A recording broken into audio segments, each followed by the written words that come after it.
그럼 우리 신앙생활의 꽃, 핵심은 바로 이 제자도입니다. discipleship이라 그래서 제자도는 예수님을 닮아가는 거죠. 예수님이 사셨던 삶을 사는 겁니다. 그런데 우리가 예수를 믿고 구원을 받고 또 하늘의 복을 받는 것은 참 기대가 되고 설레고 너무나 감사한 일인데, 예수님이 사셨던 그 삶을 따라 살고 닮아가는 것은 굉장히 부담스러운 일입니다. 이 제자도의 문제를 제가 이제 수요 예배 때도 우리 성도님들하고 좀 나누었고, 이제 주일날 우리 성도들하고 또 좀 나누기 위해서 고민을 하는데 굉장히 마음이 제가 무겁습니다. 이 제자도라고 하는 것은 쉬운 이슈도 아니고, 뭐 저도 예수님을 닮아간다고 하지만 여전히 이렇게 막 스트러글 하고 있고, 이걸 어떻게 하면 우리 성도들이 좀 더 쉽게, 그러면서도 정말 마음에 이렇게 공감하며 받아들일 수 있을까 고민을 하다가 제가 중요한 단어를 이제 좀 깨닫게 됐습니다. 바로 모순이라는 단어입니다. 모순. 여러분, 모순이라는 말의 의미를 아시죠? 서로 상반된 두 가지가 같이 있지만 같이 있기 때문에 생기는 문제, 공존해야만 하지만 공존할 수 없는 불과 이제 물의 관계. 누가 그렇게 얘기합니다. 결혼 생활은 고슴도치와 같다. 고슴도치 두 마리가 서로 추우니까 서로를 끌어안습니다만, 끌어안다 보면 따뜻해지는데 서로의 가시 때문에 또 아프니까 떨어져요. 떨어지면 추우니까 다시 또 붙어요. 이게 이제 뭐 삶이다 이렇게 얘기하는 사람도 있습니다만, 이러한 그 모순의 문제를 우리가 잘 이해를 하면 이 제자도를 훨씬 더 쉽게 접근할 수 있습니다. 여러분, 모순에 대해서 정말 잘 표현해 준 시가 있습니다. 박경리 씨가 쓴 모순인데, 이 박경리 씨는 토지와 기타 여러 그 아주 주옥 같은 문학 작품으로 우리에게 귀한 작품을 남겨주신 분인데, 이분이 원래 시로부터 시작을 하신 분입니다. 이 시로부터 시작을 했는데, 이분이 쓴 모순이라는 이 시를 읽어보면 얼마나 정말 이 인생의 문제를 이렇게 지혜롭게 간파했는지 깨닫게 됩니다. 한번 제가 읽어보겠습니다. 물은 어떠한 불도 다 꺼버리고 불은 어떠한 물도 다 말려버린다. 절대적 이상극으로 말미암아 생명들이 살아 숨쉬고 있다는 것은 그 얼마나 절묘한 질서인가. 초나라 무기상이 말하기를 나의 창은 어떠한 방패도 뚫는다. 다시 말하기를 나의 방패는 어떠한 창도 막는다. 한 사람이 묻기를 당신의 창이 당신의 방패를 찌른다면 어떻게 되겠는가? 무기상의 대답은 없었다고 했다. 세상에는 결론이 없다. 우주 그 어디에서도 결론은 없다. 결국은 삼라 만상의 끝을 의미하고 만물은 상극의 긴장 속에서 존재한다. 어리석은 지식인들이 곧잘 논쟁에 끌고 나오는 모순, 방어와 공격을 겸한 용어이지만 그 자신이 모순적 존재인 것을 알지 못한다. 이 시를 읽다 보면 인생이 직면한 그 모순을 우리가 피할 수 없게 됩니다. 여러분, 이 박경리 씨는 크리스찬이 아닙니다. 그냥 진실한 한 인생이었어요. 인간의 삶을 고민했던 지식인이었습니다. 그렇게 진실하게 인생을 바라본 사람들도 인생이 모순덩어리라는 것을 고백하게 됩니다. 그런데 진리의 말씀 성경은 너무나도 놀랍게 이 모순에 대해서 말을 하는데, 이 전도서는 원래 이 모순을 말하려고 하는 문맥은 아닙니다. 그렇지만 이 때라는 것, 범사가 기한이 있고 천하 만사가 다 때가 있다. 이 때라는 말 속에서 인간의 이 모순된 양면을 우리는 경험하게 되는 거죠. 어떤 때가 있다고 말합니까? 날 때가 있고 죽을 때가 있다. 여러분, 우리가 나와서 살면은요, 영원히 살 것 같잖아요. 나에겐 죽음이라는 게 없을 것 같잖아요. 그러나 여기 아름다운 두 개의 꽃이 있지 않습니까? 이 꽃이 얼마나 가겠습니까? 지난번 것도 보니까 한 2주, 3주 가니까 이제 이게 시들더라고요. 생명이 있는 것에는 반드시 죽음이 있다는 것이죠. 그게 모순이라는 것입니다. 심을 때가 있으면 뽑을 때가 있고, 죽일 때가 있고, 치료할 때가 있고, 헐 때가 있고, 세울 때가 있고, 웃을 때가 있고, 울을 때가 있고, 슬퍼할 때가 있고, 춤출 때가 있고, 돌을 던질 때가 있고, 버릴 때가 있고, 돌을 던져버릴 때가 있고, 돌을 거둘 때가 있고, 안을 때가 있고, 안는 일을 멀리할 때가 있고, 찾을 때가 있고, 잃을 때가 있고, 지킬 때가 있고, 버릴 때가 있고, 찢을 때가 있고, 꿰맬 때가 있고, 잠잠할 때가 있고, 말할 때가 있고, 사랑할 때가 있고, 미워할 때가 있고, 전쟁할 때가 있고, 평화할 때가 있다. 전도자가 인생을 가만히 살펴보니까 이 양극단의 모순적인 것이 같이 공존하는 것이 우리의 인생이라는 거죠. 그래서 철학자들은 정과 반, 보수와 진보, 좌파와 우파, 이 정과 반이 서로 충돌하지만 그 속에서 합을 이룬다. 그래서 인간의 역사는 진보한다, 발전한다, 그런 소리를 합니다. 정반 합의 원칙을 말합니다. 동양에서는 뭐라고 얘기합니까? 음양의 조화다. 음과 양이. 그래서 우리가 부부로 만나는 사람들을 보면 성격이 같은 사람끼리는 잘 매력을 못 느끼고 서로 부부가 안 됩니다. 서로 이상하게 성격이 다른 사람이 만나요. 그런데 그 다른 것 때문에 또 어떻습니까? 또 싸워요. 그러니까 다른 게 매력이 되기도 하고 싸움거리가 되기도 하고, 그것이 바로 이 인간이 경험하는 모순입니다. 여러분, 우리 신앙생활 자체가요, 모순이라는 거 아세요? 예수 그리스도를 우리가 믿습니다만 예수 그리스도가 누구세요? 하나님이시라고 우리가 고백합니다. 주님, 그리스도, 하나님의 아들, 하나님이십니다. 그런데 또 예수님은 누구예요? 인간이십니다. 아니, 어떻게 하나님이신 분이 또 인간이 될 수 있냐는 거죠. 이건 우리의 머리로 이해가 안 되는 모순인 거, 이 자체가 모순인 겁니다. 두 가지가 양립한다는 게 있을 수 없어요. 하나는 유한한 존재, 하나는 무한한 존재. 그래서 우리가 예수님을 이해할 때 가끔씩 착각해요. 아, 예수님이 지금 저렇게 하는 거 쇼하는 거지. 예수님은 원래 하나님이시잖아. 그래서 성경에 보면요, 예수님이 음식을 먹는 장면이 나옵니다. 실제로 그렇게 예수님을 영적인 존재로 이해하는 이단들이 있었어요. 그것을 도케티시즘이라 그럽니다. 현현설이라 그러는데, 예수는 영이셨다. 실제 이 땅에 육신을 입고 오신 게 아니다. 그래서 성경에서 보면 예수님을 설명할 때 반드시 육신이 되었다라는 말을 씁니다. 예수님이 부활하시고 나서도 나도 좀 줘라. 나에게 먹을 것을 가지고 와라. 예수님이 피곤해서 주무십니다. 다 쇼하는 거 아니냐? 아니에요.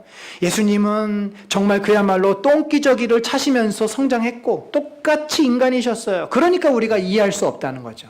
그러니까 모순이라는 것입니다. 십자가는 죽음과 저주와 사형틀인데 또 그 십자가는 생명이고 부활이고 사랑이에요. 그 이해가 됩니까? 실제로 우리는 죄인이잖아, 인간이. 그런데 예수님께서 우리를 위해 돌아가시고 우리가 그분을 믿음으로 우리가 의인이 되었습니다. 그래서 우리는 영생을 얻었고 심판에서 제외됐어요. 면제됐어요. 우리가 죄인인데 우리가 의인이라는 거, 이게 모순이라는 겁니다. 내 안에 거룩함과 이 세속적인 죄가 함께 있다는 것이 모순이에요. 어느 누구도 온전히 거룩한 사람이 없습니다. 거룩함이 있을지라도 그 속에는 또 죄가 있습니다. 바울은 이 두 자아를 그렇게 자아의 갈등을 고백합니다. 내 속사람은 하나님의 법을 좋아하나 내 몸 안에 죄의 법을 따르는 또 다른 자아가 있다. 그래서 오라 공고한 사람이다. 나는 너무나 괴롭다. 이 두 자아가 내 안에서 싸운다. 우리는 사회적인 통념을 따라 살아가고 있습니다. 아이들 교육은 이렇게 시키고, 직장은 이런 직장을 가져야 되고, 이렇게 살고 저렇게 살고, 나름대로 주변 사람들, 세상 사람들이 다 이야기하는 어떠한 목소리들이 있어요. 우리는 거기에서 크게 벗어나지 않은 범위에서 삽니다. 사회적인 통념이에요. 이 시대 한국 사람들이 살아가는 삶의 모습이 있어요. 그런데 성경에서 말하고 있는 그 삶의 모습은 그것과 일치하는 점도 있지만 훨씬 일치하지 않는 점이 많아요. 우리는 늘 그 갈등, 그 모순 속에서 살아갑니다. 우리가 이렇게 모순을 경험할 수밖에 없는 것은 우리가 육체를 가진 제한적인 존재고 우리 안에 죄가 있기 때문에 그렇습니다. 우리가 어찌 예수 그리스도가 하나님이라는 것을 다 이해할 수 있겠어요? 그래서 우리가 이해할 수 없는 것, 믿음이라는 것은, 이해할 수 없는 것은 받아들이는 게 믿음입니다.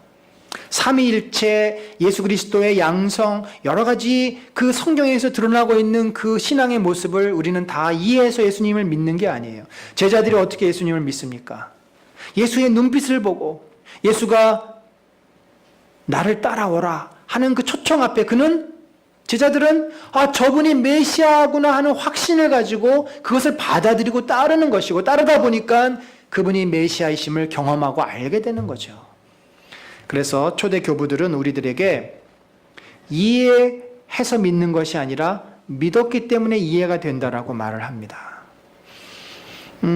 또 우리가 모순인 것들이 있어요. 내가 죄인인데 내가 어떻게 의인이지? 이런 것들은요, 잘 이해해서 우리들이 받아들이면 또 믿을 수 있습니다. 그래서 사도 바울이 우리가 죄인인데 어떻게 의인이 되었냐? 너희가 의인이 되었으니까 더 이상 죄인대로 살지 말라. 그걸 얘기하는 게 로마서고 에베소서고 다 그의 그 아주 까다롭고 어려워 보이는 기나긴 그 글들이 다 이 부분을 설명하고 설득하는 내용들이 아닙니까? 성경에 이런 설명과 논리적인 설득이 없으면 우리는 참 받아들이고 이해하기가 힘들어요. 예수 그리스도께서는 논리적으로 설명하시지 않습니다. 왜냐하면 예수 그리스도는 진리시기 때문에 진리 자체를 선포하세요.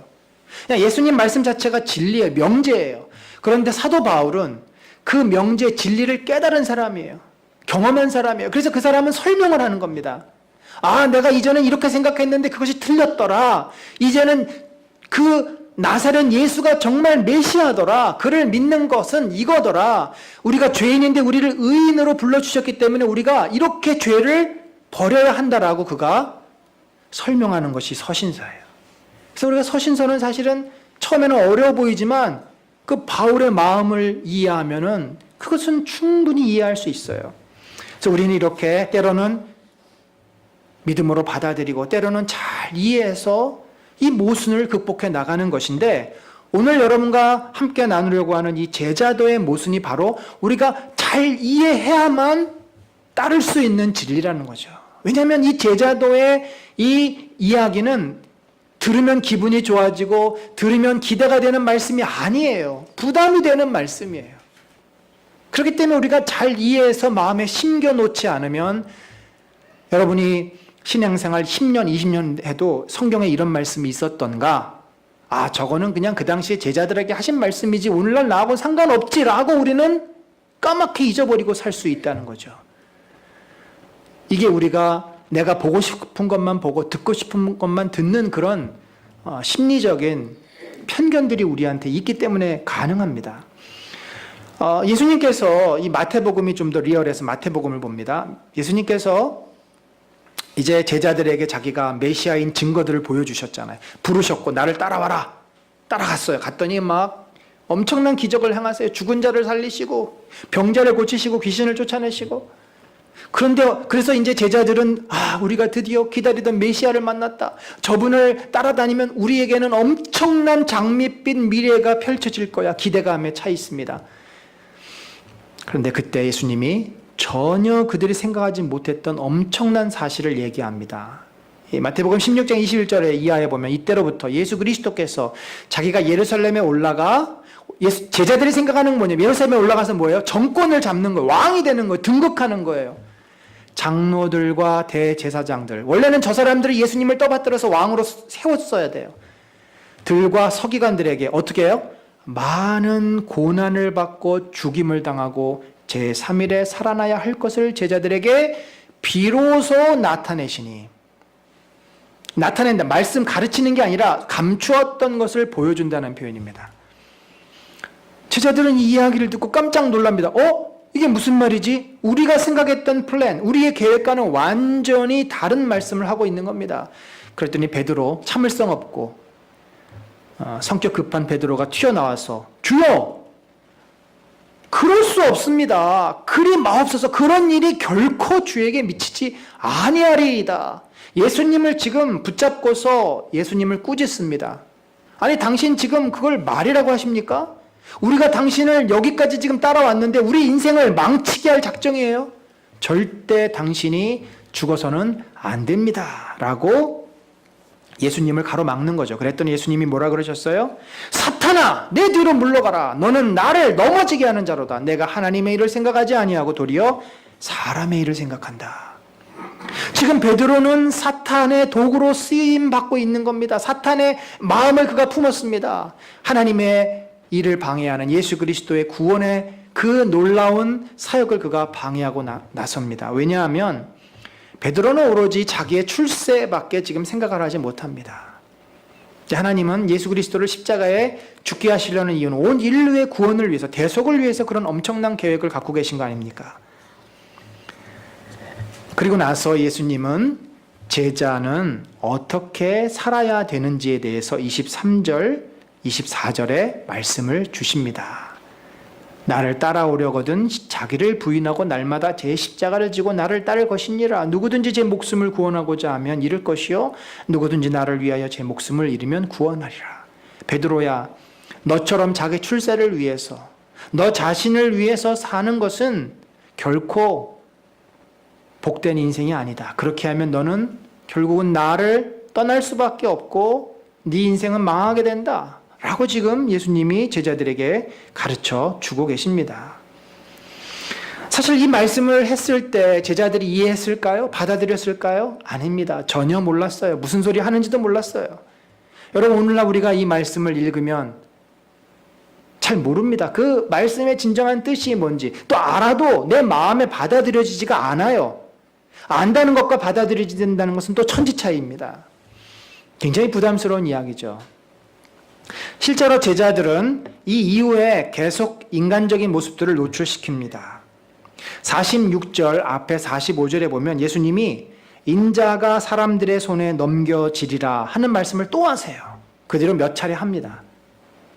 근데 이들은 그 말씀을 듣고 싶지도 않고 듣지도 않는 거예요. 들어도 다 한 귀로 흘러보냅니다. 그리고는 지금 자기들이 관심 갖고 있는, 자기들이 지금 생각하는 것만 생각해요. 그게 뭐냐면 제자 중에서 누가 크냐 하는 변론이 일어나니.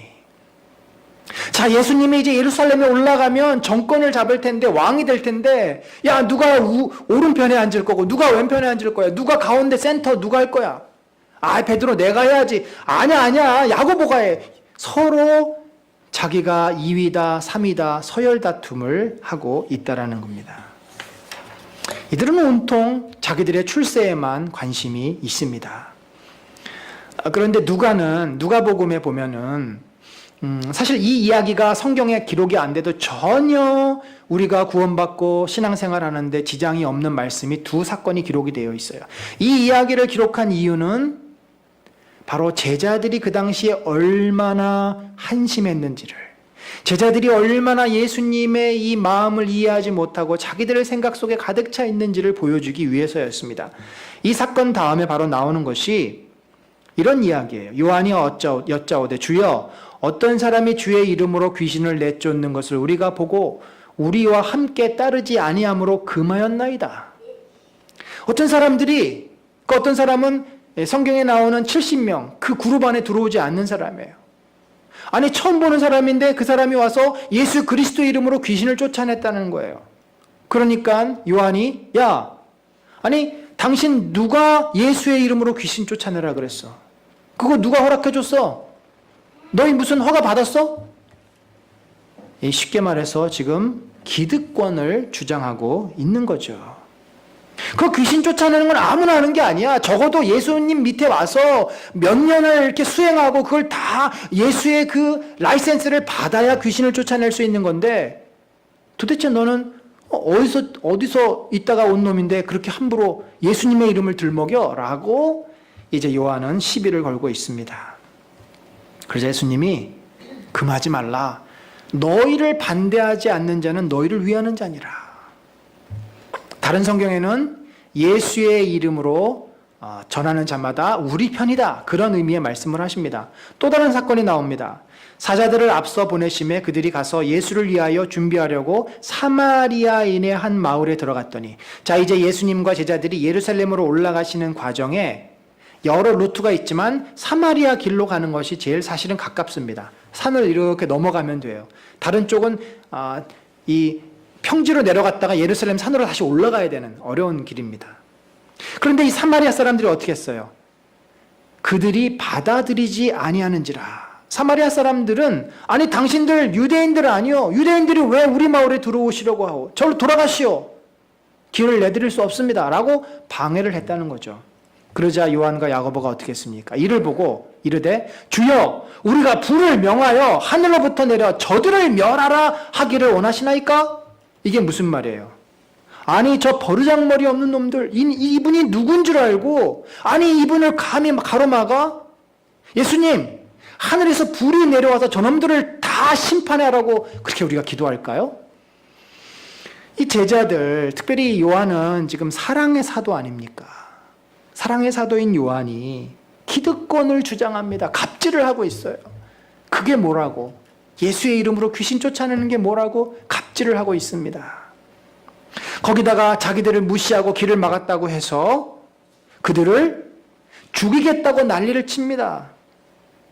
이 얼마나 이게 황당하고 어리석은 행동입니까? 예수님이 꾸짖으시고 함께 다른 곳으로 가셨다고 말씀을 합니다. 여러분 이게 제자들의 모습이에요. 예수 그리스도의 십자가 전혀 관심 없습니다. 예수님을 뒤따르는 거 다 자기들 출세하고 싶어서 뒤따르는 겁니다. 여러분 이런 연약한 제자들을 주님이 끌고 지금 다니고 계시는 거예요. 곧 이 제자들의 모습을 보면은 저는 제 자신의 모습이 보이고 우리의 모습이 보입니다. 여러분 우리도 이 제자들처럼 출세하고 싶고 내 마음속에는 내가 남들보다 낫다고 생각을 합니다. 그리고 누군가가 내 영역에 들어오면 텃세를 부려요. 나도 모르게 텃세를 부립니다. 나를 무시하면 막 화가 나요. 어떻게 막 해주고 싶어요. 몇 대 때리고 싶어요. 제자들이나 우리나 다를 바가 없습니다. 예수님은 이런 제자들을 향해서 이 제자의 도를 너희들이 깨닫고 그렇게 살아야 한다라고 그 기준을 제시해 주고 계시는 거죠. 그것이 뭡니까? 23절에 보니까 아무든지 나를 따라오려거든 자기를 부인해라 하는 것입니다. 여러분 자기를 부인한다는 게 뭘까요? 이 성경에는 자기를 부인하는 장면은 없고 예수님을 부인하는 장면만 있습니다. 사실은 예수님은 이 반대를 말한 거죠. 너를 부인하고 나는 시인해라. 그런데 베드로는 자기는 시인하고 예수님은 부인해요. 베드로가 다 굴기 전에 3번 예수님을 왜 부인합니까? 자기도 예수의 제자가 돼서 잡혀갈까 봐 무서워서 그런 거잖아요. 이 나를 부인한다는 건 뭡니까? 나의 안전과 나의 성공, 나의 유익을 내려놓는 태도예요. 포기하는 태도예요. 나를 부인하지 않고 나를 긍정하고 내 목숨을 구하는 삶은 뭐예요? 나의 성공, 나의 출세, 나의 안전, 나의 유익을 구하는 삶이라는 거죠. 소위 말해서 요즘 사람들이 살아가는 그 삶의 모습. 오늘이나 예수님 당시 2000년 전이나 똑같습니다. 그냥 자기 자신을 위해서 사는 그 삶의 모습이 바로 나를 긍정하는 것이고 내 목숨을 구하는 삶입니다. 예수님은 제자가 되려면 너희 자신을 위해서 살아서는 안 된다. 예수를 믿기 때문에 나에게 벌어지는 불이익, 부정적인 일들, 어려움들을 당연한 것으로 감당하고 그리고 나를 위해서 살지 않고 예수님을 위해서 살겠습니다라고 고백해야 한다라고 말하고 있는 거죠. 여러분 우리가 실제적으로 신앙생활을 하면서 예수님을 잘 믿으려고 하면 우리가 많은 것을 포기해야 합니다. 일단 시간을 하나님 앞에 드려야 합니다. 기도도 해야 되죠. 말씀도 읽어야 되죠. 봉사도 해야 되죠. 예배도 드려야 되죠. 또 내 물질도 주님을 위해서 써야 합니다. 헌금도 해야 되죠. 어려운 사람 도와줘야 되죠. 또 봉사도 해야 돼요. 피곤한데 힘도 들어요. 사실 세상의 관점에서 보면은 너 그 뭐 하려고 그렇게 힘들게 교회 생활해? 신앙생활에 하는 거죠. 힘이 드는 겁니다. 나를 내려놓는다는 것은 참으로 우리에게 힘든 일이에요. 수고스러운 일입니다. 거기다가 우리가 이제 정말 진실하게 살아보려고 정직하게 살아보려고 이 세상에서 살게 되면 우리는 바보가 됩니다. 사람들은 결코 정직하지 않아요. 진실하지 않아요. 사람들은 자기의 유익을 위해서 얼마든지 말도 바꾸고 거짓말도 하고 소위 말해서 눈 가리고 아웅하는 거죠. 얼마든지 세상 사람들은 꼼수를 부립니다. 아파트 가격이 오르는데 떨어질까봐 가격을 담합해서 싼 가격에 못 내놓게 합니다. 세상에 이런 법이 어디 있습니까? 그런데 그 가운데 성도들도 많이 있는 겁니다. 내가 이익을 챙길 때는 물불 안 가려요. 그런데 우리가 진실하게 살려면은 손해도 봐야 한다는 거죠. 여러분, 이게 쉬운 일인가요? 결코 쉽지 않습니다. 더군다나 오늘 본문에 보면은 나를 부인하면서 나를 위해 사는 것을 포기하는 것도 힘든데 23절에 보니까 뭐라고 돼 있어요? 날마다 제 십자가를 지고 나를 따르라. 자기 십자가를 지라는 거죠. 원래 이 문자적인 의미는 로마 병사들에게 잡혀가서 예수님처럼 십자가에 순교당할 수도 있는 그것을 말하는, 그 각오를 하라는 거예요. 그런데 이제 누가는 날마다라고 하는 이 부사를 집어넣어서 좀 우리의 일상생활 속에서 이런 마음으로, 자기 희생과 헌신의 마음으로 살아가야 함을 말하고 있습니다. 예수님은 십자가에서 우리를 위해서 자신을 주셨습니다. 희생하셨어요. 그것처럼 우리도 주님을 위해서, 복음을 위해서, 교회를 위해서, 누군가를 위해서 나를 희생하고 내어줄 수 있어야 한다라는 말입니다. 우리가 이런 말을 들으면요, 별로 기분이 좋아지지 않습니다. 그리고 마음속에서 반발심이 올라와요. 아니, 내가 예수 믿고 잘 살려고 그렇게 신앙생활하는 건데 내가 왜 죽어야 돼? 예수 믿고 나는 행복해지고 싶단 말이야. 좀 내가 원하는 소원도 하나님이 들어주셨으면 좋겠고, 좀 세상에서 좀 잘 나가고 싶고, 그런데 왜 내가 예수 믿고서 내 인생을 내려놔야 되고 내 꿈을 포기해야 되는 거냔 말이지. 여러분, 우리는 참 갈등 속에 들어가게 되고, 그래서 이것이 모순이다라고 말할 수 있습니다. 여러분, 그런데 이 죽으면 살고 살면 죽는다고 하니 모순의 원리를 우리가 잘 이해하고 받아들여야만 진짜 신앙생활을 할 수 있습니다. 그러지 않으면 저는 확신합니다. 20년이 지나도 그냥 내가 생각하는 신앙생활을 하게 됩니다. 주님이 원하시는 삶이 아니라 내가 듣고 싶은 것만 듣고 그저 나 잘 되기를 원하고 축복받고 싶은 신앙. 그러니까 세상의 다른 종교와 크게 다를 바가 없는 겁니다. 그래서 예수님이 말세 내가 믿는 자를 보겠느냐, 그런 말씀을 하시는 거죠. 여러분, 우리가 십자가를 지고 내가 죽어야 한다 그러니까 내 존재 자체가 없어지는 것을 말하는 게 아니에요. 그것은 내 안에 있는 옛자, 죄를 사랑하고 욕심 많고 교만한 내 옛자를 내려놓아야 한다는 말씀인 겁니다. 그러지 않으면 우리가 어떻게 돼요? 예수님을 믿는다고 하지만 믿는 게 아니라 예수님을 늘 밀어냅니다. 그 옛자가 나를 지배해버려요.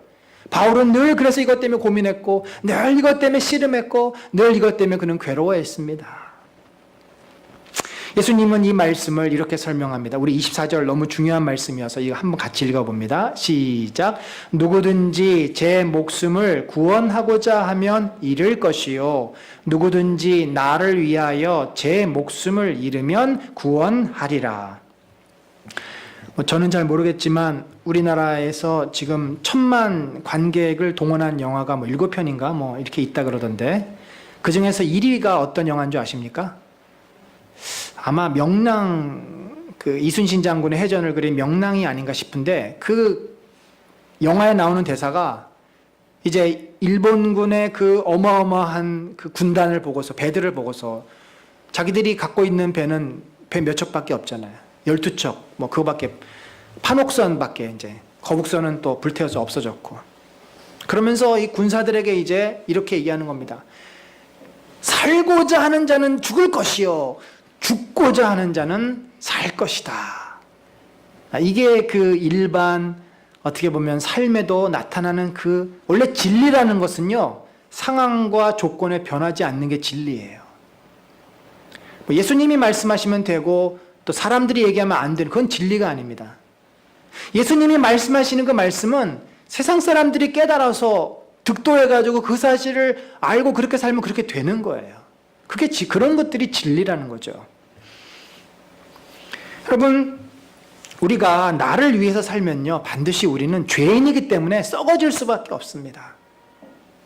반대로 우리가 예수 그리스도를 위해서 살고 주님의 말씀에 순종하고 복음을 위해서 나를 드리면 그 내가 드려진 것, 내가 나를 위해서 살지 못했던 것, 그 모든 것들을 주님이 어떻게 해요?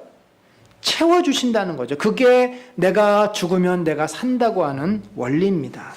우리는 죽을 것 같지만 주님이 우리를 채우시고 우리를 영광의 자리로 올려주시는 것입니다.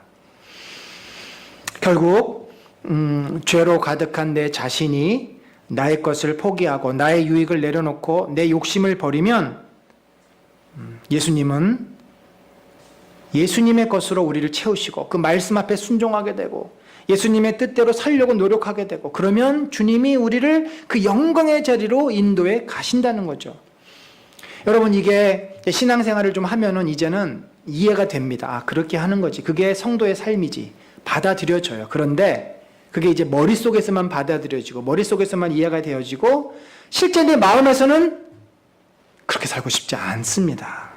너무 순종하기 어렵고 본성적으로 우리는 거부해요. 그래서 또 모순이라는 거죠.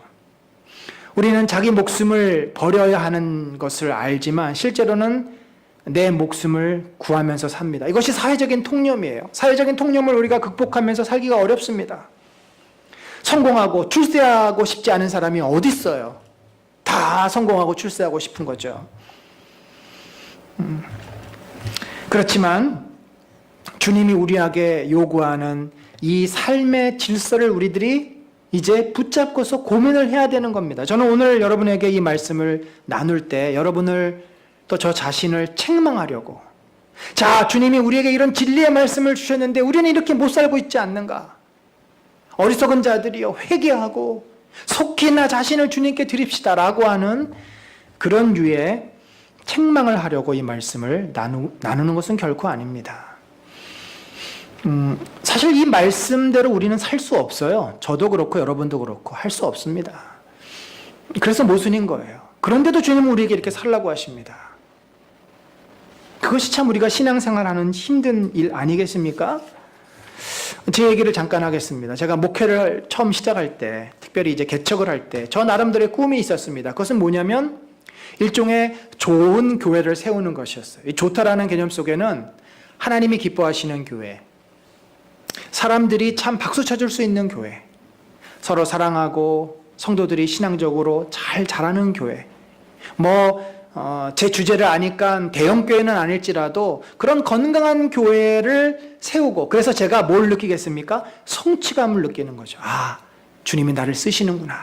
주님이 우리 성도들을 막 변화시켜 주시고 저들을 통해서 복음이 전해지고 헌신하는 자들이 일어나고, 아, 주님이 나를 목회자로 부르셔서 나를 통해서 이런 놀라운 역사를 만들어 가시는구나. 그것이 저에게는 가장 큰 보상이고 축복인 거죠. 그런 것을 기대하고 이제 목회를 시작했습니다. 그런데 제가 오늘날 깨달은 것은 성취감의 입장에서 생각하면 저는 실패한 사람입니다. 우리 성도들이 변한다는 것이 너무나 어렵다는 것을 제가 깨달았습니다. 교회가 세워지고 자란다는 것이 너무 더디다는 것을 알았어요. 그러면서 제가 깨달은 것은 그 10년의 세월이 흘러가면서 성취를 했다기보다 제가 변화가 되었습니다. 변화가 된 거죠. 주님이 원하시는 것은 네가 얼마나 성취했느냐, 소위 말해 네가 얼마나 성공했느냐, 네가 얼마나 많이 얻었느냐가 아니라 너가 얼마나 변했느냐였더라고요. 그 변함의 중심은 뭐냐면 결국 저를 버리는 거였습니다.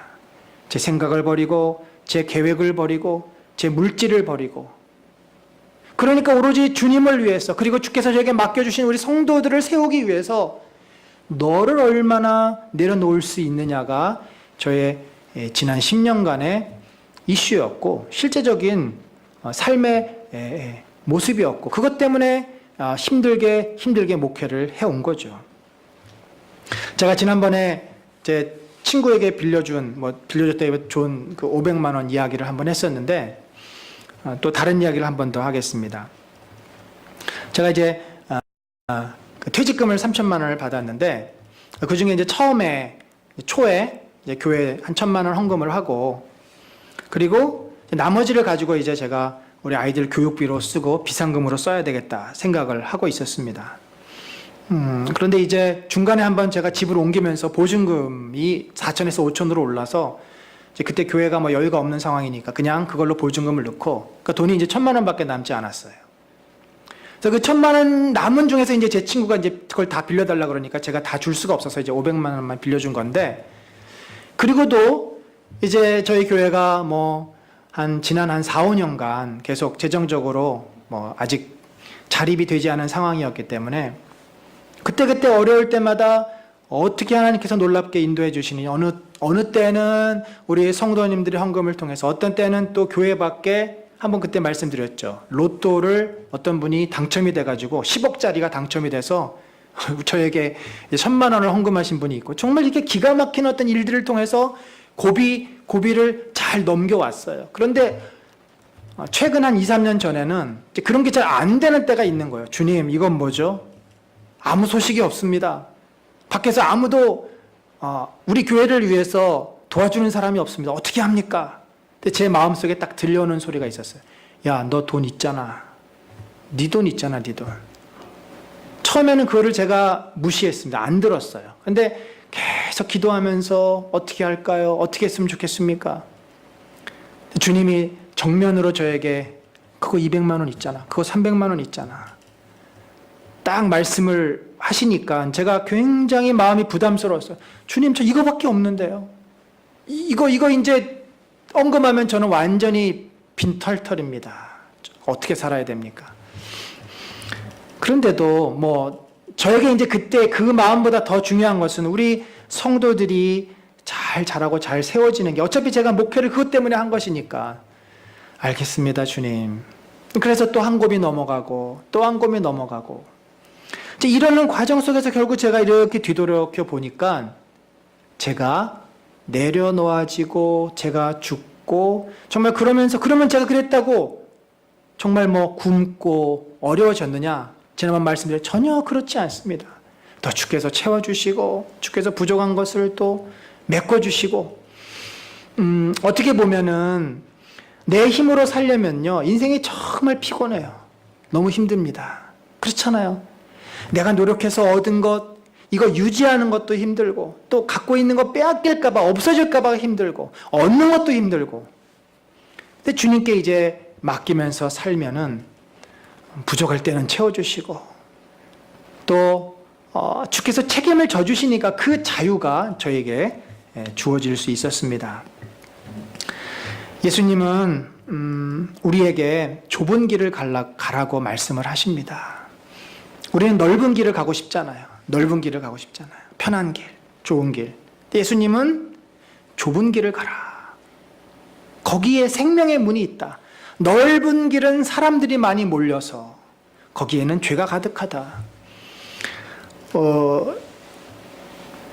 실제로 이스라엘에 가보면은 이 유대 광야에 민둥산이 있는데, 민둥산을 이렇게 이제 차를 타고 예루살렘으로 올라갈 때 지나다 보면은 가느다란 실선 같은 길이 보입니다. 흰색처럼 되어 있는 길인데 그 산에 이렇게 X자로 가로 세로 이렇게 나 있어요.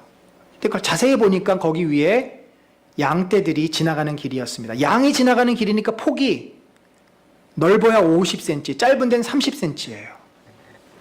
근데 그 길로 지나가야만 그 산을 넘어갈 수 있지. 안 그러면 산이 너무 이게 경사가 가파라가지고 미끄러집니다. 이렇게는 못 올라가는 거예요. 힘들어서도. 좌우로 이렇게 이러면서 올라가는 겁니다. 그러니까 어떤 의미에서 그 길을 가야만 이 산을 넘어서 목초지가 있는 곳으로 갈 수 있지. 그 길을 가지 않고 넓은 길로 가면 거긴 누가 기다리고 있습니까? 강도들이 기다리고 있고, 그곳은 넓은 길은 광야로 나가는 길이지 목초지로 나가는 길이 아니라는 겁니다. 우리가 제자의 삶을 살라고 요청받았을 때 모두들 부담스러워하고 힘들어하고 또 외면하기가 쉽습니다. 그런데 우리가 이것을 이런 마음으로 받아들이면 우리에게 소망이 됩니다. 가장 먼저 중요한 것은 내가 연약해서 그 삶을 살 수 없다는 것을 인정하는 거예요. 주님 아시죠? 베드로도 그랬고 제자들도 그랬고 저도 마찬가지입니다. 제가 할 수 없습니다. 제가 힘들었던 것이 저의 연약함을 고백하고 그것을 받아들이는 것이 참 힘들었어요. 기도하면서 주님, 맞습니다. 제가 연약합니다. 제가 미래에 대한 불안함이 있기 때문에 믿음이 없습니다. 그래서 이걸 놓고 싶지 않은 거고, 주님 당장 좀 답이 있었으면 좋겠습니다. 그러니까 힘든 거죠. 그 연약함을 고백하고 주님, 나는 할 수 없습니다. 이 인정하고 고백하는 것이 매우 중요합니다. 여러분, 거기에서 우리가 진정한 기도가 나올 수 있는 거죠. 그리고 우리가 제자의 삶을 살지 못하는 것을 나의 자신에 대한 책망거리로 생각하지 마세요. 때로는 우리 스스로를 자책합니다. 내가 이거를 해야 되는데 못하는 내 모습, 내가 더 헌신해야 되는데 헌신하지 않은 내 모습에 대해 스스로 자책해요. 그럴 필요 없습니다. 우리가 자책할 것이 아니라, 자책을 하면 우리는 율법주의로 빠지게 돼요. 자책할 것이 아니라 그 예수 그리스도에게 온전히 헌신하는 모습을 소망하세요. 주님, 내가 지금은 그렇게 못 삽니다. 여전히 내 하고 싶은 것도 많고요. 나 이것도 사야 되겠고 저것도 해야 되겠고 나 시간도 없어요. 나 지금 기도할 시간도 없고요. 너무 바빠요. 그렇지만 제가 주님께서 은혜를 주시면 언젠가는 주님의 제자처럼 살겠습니다. 은혜를 저에게 주세요. 은혜를 저에게 주세요. 우리가 그렇게 기도하면 주님이 한 걸음 한 걸음 우리를 그쪽으로 인도해 가신다는 거죠. 특별히 여러분 가운데 내 계획대로 일이 잘 풀리지 않고 나는 하기 싫은데 억지로 이것을 할 수밖에 없고 또 점점 어려워지고, 그러니까 쉽게 말하면 고난의 삶이 나에게 떠나지 않는 상황. 사실 우리 가운데 이 범주에서 벗어날 수 있는 사람은 없다고 봅니다. 여러분, 그 현실을 이렇게 이해하시면 돼요. 주님이 나를 지금 훈련시키는구나. 내 욕심이나 내 생각을 내려놓으라고 지금 훈련시키는구나. 제가 지난 10년간 목회하면서 깨달은 게 주님이 저를 훈련시키신 거예요. 주께서 결코 저에게 성취할 수 있는 금방 뭐가 이루어지고 눈앞에 뭔가 막 부흥이 일어나고 이것을 보이지 않는 이유는 주님이 능력이 없으셔서 그런 것이 아니에요. 주님이 부자가 아니셔서 우리로 하여금 늘 경제적으로 힘들게 하신 것이 아닙니다. 그것은 바로 우리로 하여금 우리 자신을 내려놓을 수 있는 기회를 자꾸 주시는 거예요. 사랑하는 성도 여러분, 우리는 주님의 길을 같이 가자고 초대를 받은 자들입니다. 우리가 세상의 넓은 길이 좋지만 주님의 이 길 가운데는 은혜가 있습니다. 하나님께서 함께 해주시는 축복이 있고 하나님께서 부족한 것을 채워주시는 놀라운 역사들이 일어납니다. 믿음 생활이라는 것은 그렇습니다. 말씀대로 사는 것이 너무 나에게는 부담스럽고 모순되는 일이지만, 그러나 그 속에 주님이 함께 하심을 우리가 알기에, 그 좁은 길을 걸어가는 것이 힘들기에 그 좁은 길을 뛰라고 주님이 요구하시지 않아요. 알아요. 주님도 우리의 상황을. 한 걸음씩 나오라고 말씀하십니다. 한 걸음 나가서 주님 손 붙잡고 또 기도하고, 또 그러면 우리가 그렇게 살 수 있는 힘을 주시면 또 우리가 순종하고, 그렇게 조금씩 주님 앞에 나아갈 때 우리의 삶을 뒤돌아보면 내 지난 날이 주께서 인도해 주신 삶이었구나. 내가 힘들었고 너무 고통스러워서 모든 것을 내려놓고 싶었지만 그 속에서 내가 씨름하며 주님 붙잡고 주님 앞에 살려달라고 외쳤을 때 주님이 나를 그것을 잘 넘어오게 하셨고 내가 아무것도 아니라는 것을 깨닫게 하셨구나. 그 길이 바로 은혜의 길이 되는 줄로 믿습니다. 그렇게 저희와 우리 모두가 얼마나 하루하루 사는 게 사실 버겁고 힘듭니까? 이 세상에 힘들지 않은 사람은 아무도 없어요. 저도 힘들고 여러분도 힘들고, 그렇지만 우리는 그 힘들기를 주님이 인도하고 계시고 주님이 함께 하시기 때문에 오늘도 또 소망을 가지고 걸어가는 겁니다. 내가 조금 옆길로 새도 주님이 우리 다시 올 때까지 기다려 주시고 계세요. 그러니까 우리가 감사한 거죠. 다시 그러면 또 와서 우리의 걸어가야 될 믿음의 길을 걸어갈 때 주께서는 우리를 아름다운 주의 제자로 변화시키시고 인도해 주실 줄로 믿습니다.